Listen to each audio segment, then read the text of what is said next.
Selamat siang. Assalamualaikum warahmatullahi wabarakatuh. Jumpa lagi dalam pelajaran sejarah Indonesia ya. Sekarang kita masuk ke bab 11, yaitu membahas mengenai masa Orde Baru. Oke, next. Pada materi ini, kalian itu harus bisa yang pertama, satu, menjelaskan pokok-pokok pikiran demokrasi Pancasila. Yang kedua, menganalisis perkembangan politik dan ekonomi masa Orde Baru. Yang ketiga, menganalisis perkembangan demokrasi Pancasila masa reformasi. Dan yang keempat, memahami tentang arah perkembangan demokrasi di Indonesia. Oke, yang pertama kita akan membahas mengenai masa Orde Baru. Apa sih masa Orde Baru itu?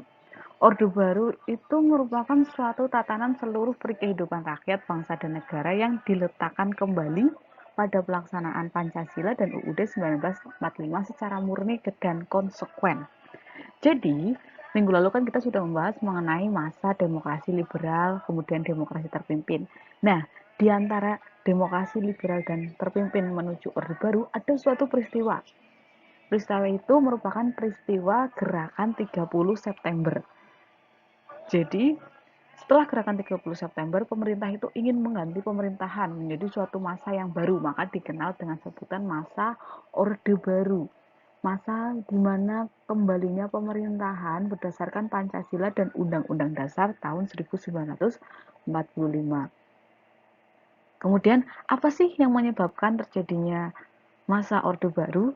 Yang pertama, terjadinya peristiwa gerakan 30 September tahun 1965.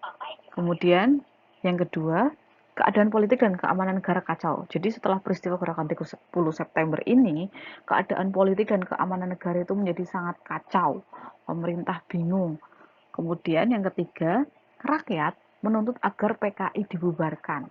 Jadi waktu itu gerakan 30 September lumayan sangat membuat kacau pemerintah.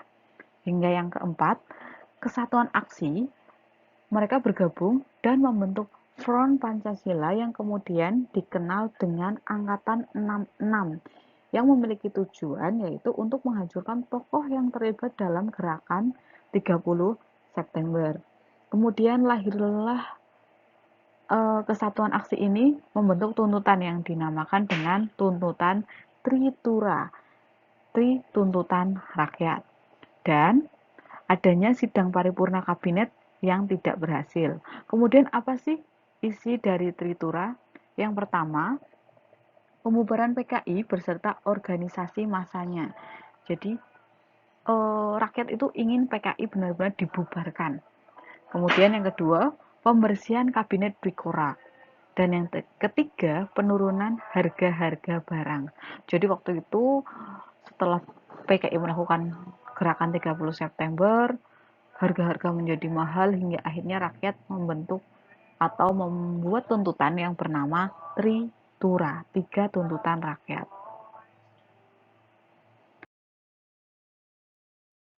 Kemudian bagaimana sih kehidupan politik pada masa Orde Baru?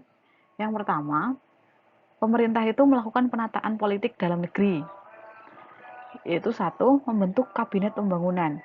Jadi kabinet Bikora tadi itu dibubarkan, kemudian membentuk kabinet pembangunan yang dibentuk dengan nama Kabinet Ampera dengan tugas yang dikenal yaitu Dwi Dharma Kabinet Ampera. Programnya itu apa saja?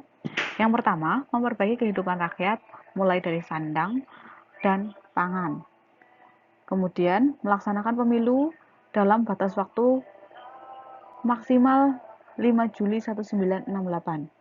Kemudian yang ketiga, melaksanakan politik luar negeri yang bebas dan aktif untuk kepentingan nasional. Dan yang keempat, melanjutkan perjuangan anti-imperialisme dan kolonialisme dalam bentuk dan manifestasinya. Kemudian yang kedua, pemerintah juga melakukan pembubaran PKI dan ormasnya. Hal ini sesuai dengan ketetapan MPRS nomor 9 tahun 1966 pada tanggal 12 Maret 1966, PKI kemudian dibubarkan. Yang kedua, PKI sebagai organisasi terlarang di Indonesia. Dan yang ketiga, pada tanggal 8 Maret 1966 dilakukan penangkapan 15 orang menteri yang dianggap terlibat gerakan 30 September. Jadi pemerintah itu benar-benar membersihkan unsur-unsur dari segala bentuk yang berbau PKI. Kemudian yang ketiga, penataan politiknya yaitu penyederhanaan dan pengelompokan partai politik. Jadi setelah pemilu tahun 1971, pemerintah melakukan penyederhanaan jumlah partai, tetapi bukan berarti menghapus partai tertentu, sehingga dilakukan penggabungan atau fusi. Yang pertama, Partai Persatuan Pembangunan. Ini merupakan fusi atau gabungan dari NU, Permusi, PSII, dan Partai Islam Perti yang dilakukan pada tanggal 5 Juli 1973. Partai ini atau Partai Persatuan Pembangunan ini dikenal dengan kelompok Partai Islam. Kemudian yang kedua, Partai Demokrasi Indonesia. Ini merupakan fusi dari PNI, Partai Katolik, Partai Murba, IPKI, dan Parkindo. Fusi PDI ini merupakan kelompok dari partai politik yang bersifat nasionalis. Dan selanjutnya ada golongan karya. Kemudian yang keempat dilaksanakannya pemilu. Selama Orde Baru, pemilu dilaksanakan itu sebanyak 6 kali, yakni tahun 1971, 1977, 1982, 1987, dan 1992 serta tahun 1997. Nah, di sini adanya peran ganda ABRI. Pemerintah itu menempatkan peran ABRI sebagai peran pertahanan, keamanan, dan peran sosial, sehingga lahirlah istilah yang dikenal dengan sebutan dwifungsi ABRI. Peran ini dilandasi dengan adanya pemikiran bahwa TNI adalah tentara pejuang dan pejuang tentara. Begitu. Kemudian yang keenam, adanya pemasyarakatan P4. P4 itu apa sih? P4 itu pedoman penghayatan dan pengamalan Pancasila. Tujuannya apa? Tujuannya untuk membentuk pemahaman yang sama mengenai demokrasi Pancasila agar tidak ada yang namanya penggantian ideologi seperti itu. Kemudian yang ketujuh, mengadakan penentuan pendapat rakyat atau pepera ini di Irian Barat. Jadi rakyat Irian Barat diadakan pemungutan suara, kemudian hasilnya rakyat Irian Barat tetap menjadi wilayah Indonesia. Setelah tadi dibahas mengenai kehidupan politik di dalam negeri, kemudian bagaimana sih penataan politik luar negeri pada masa Orde Baru? Yang pertama, Indonesia bergabung kembali menjadi anggota PBB. Hal ini didasarkan dengan desakan dari Komisi Bidang Pertahanan dan Keamanan Luar Negeri (DPR GR). Kemudian pada tanggal 3 Juni 1966 disepakatilah Indonesia kembali menjadi anggota PBB dan secara resmi pada tanggal 28 Desember 1966. Hal ini disambut baik oleh sejumlah negara di Asia, dengan Adam Malik ditunjuk sebagai Ketua Majelis Umum PBB dan mulai adanya pemulihan hubungan dengan sejumlah negara di Asia Tenggara. Kemudian yang kedua, membekukan hubungan diplomatik dengan Republik Rakyat Cina atau RRC. Hal ini disebabkan pada masa Gerakan 30 September, RRC ini membantu PKI dalam melaksanakan kudeta. Hal itu muncul anggapan bahwa RRC telah mencampuri urusan dalam negeri Indonesia. Nah, ini adalah gambar saat Indonesia kembali menjadi anggota PBB.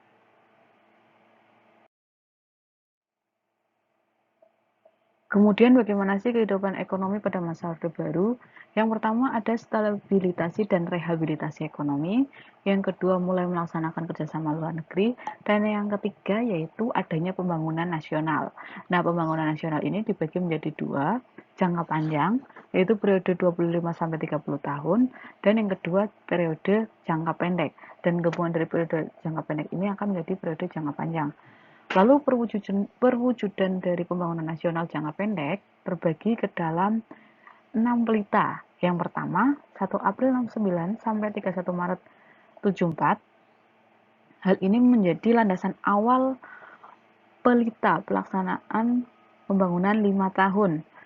Kemudian pelita yang kedua 1 April 1974 sampai 31 Maret 1979 dengan sasaran utamanya yaitu tersedianya pangan, sandang, perumahan, sarana dan prasarana, mensejahterakan rakyat dan memperluas kesempatan kerja. Kemudian yang ketiga atau pelita yang ketiga yaitu tanggal 1 April 1979 sampai 31 Maret 1984. Di sini menekankan pada trilogi pembangunan. Dan pelita yang keempat, 1 April 1984 sampai 31 Maret 1989, ini menitik beratkan pada sektor pertanian. Dan yang kelima, atau pelita kelima, 1 April 89 sampai 31 Maret 1994, ini menekankan pada sektor pertanian dan industri, serta pelita yang keenam, 1994 sampai 31 Maret 1999, menekankan pada sektor ekonomi dan berkaitan dengan industri dan pertanian. Kemudian ternyata pemerintahan masa Orde Baru itu paling bertahan lama, yaitu dari tahun 66 sampai tahun 1998. Tapi walaupun paling lama tetap runtuh. Hal itu kenapa bisa terjadi? Karena adanya krisis moneter. Kemudian adanya tragedi Trisakti, di mana pada tanggal 12 Mei saat mahasiswa demo, ini menewaskan 4 orang mahasiswa. Ada Elang, ada Heri Hartanto, Hafidin Royan, dan Hendriawan Si. Dan bersamaan dengan saat tewas dan demo itu, terjadi penjarahan. Semua orang tumpah di jalanan, kemudian mereka menjarah toko dan gedung serta memburu warga Tionghoa. Dan ada beberapa mahasiswa ini gambarnya yang menduduki gedung MPR. Kemudian akhirnya Soeharto meletakkan jabatannya. Jadi krisis moneter, kemudian karena adanya krisis moneter menyebabkan mahasiswa demo, mahasiswa Trisakti. Saat demo terjadi penjarahan hingga akhirnya mahasiswa menduduki gedung MPR, dan akhirnya pada tanggal 21 Mei 1998 Soeharto mengundurkan diri dan berterima kasih serta mohon maaf.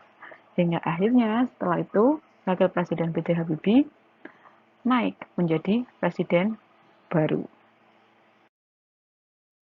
Kemudian apa sih kelebihan dan kekurangan sistem pemerintahan pada masa Orde Baru? Yang pertama, perkembangan GDP atau pendapatan kita mulai meningkat. Adanya akses transmigrasi, sukses KB, sukses memerangi buta huruf, sukses swasembada pangan, pengangguran minimum, sukses Repelita, sukses gerakan wajib belajar, sukses gerakan nasional orang tua asuh, sukses keamanan dalam negeri, investor asing mau menanamkan modal di Indonesia dan sukses menumbuhkan rasa nasionalisme. Kemudian ternyata ada ada kekurangan dari sistem Orde Baru. Yang pertama, semaraknya korupsi, kolusi, dan nepotisme. Yang kedua, ada pembangunan tidak merata yang menyebabkan kesenjangan antar daerah. Yang ketiga, munculnya ketidakpuasan di sejumlah daerah karena tadi pembangunannya tidak merata dan menyebabkan kecemburuan antar penduduk tempat dengan para transmigran, serta adanya perbedaan pendapat, pelanggaran HAM, kritik bungkam dan oposisi diharamkan, kebebasan pers sangat terbatas, penggunaan kekerasan untuk menciptakan keamanan, tidak adanya rencana suksesi, munculnya asal bapak senang, dan 70% aset negara dipegang oleh swasta. Oke, jadi tadi itu merupakan materi bab 11, yaitu masa Orde Baru. Di video selanjutnya akan dibahas yaitu masa awal reformasi atau masa setelah masa Orde Baru. Jadi inti dari masa Orde Baru itu masa di mana yang memegang pemerintahan adalah pemerintahan Soekarno. Oke, sekian. Terima kasih. Live Mas Go On. Wassalamualaikum warahmatullahi wabarakatuh.